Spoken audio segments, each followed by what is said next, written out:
40% са спаднали цените на недвижимите имоти от върха, който достигнаха преди 2 години. Прогнозата на експертите е, че и през тази година цените ще продължат своя спад.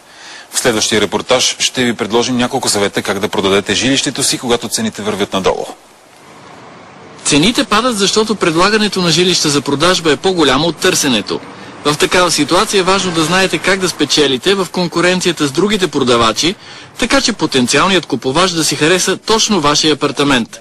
Не бих казал, че някакви ремонти преди продажбата биха изиграли положителна роля или пък биха вдигнали цената на жилището.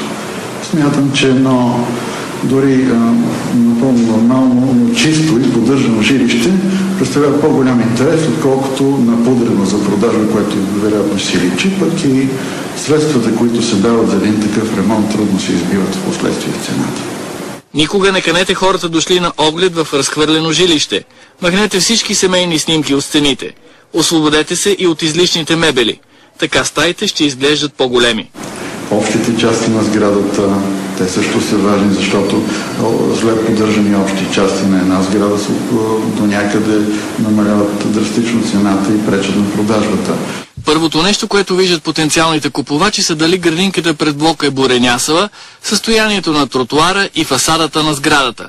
Жилището за продан трябва да се отличава от останалите. След което би трябвало да знае или да се опита да разбере цените в квартала, в който той живее, наоколо му, и то на какви реални цени са сключвани сделки, не офертни цени.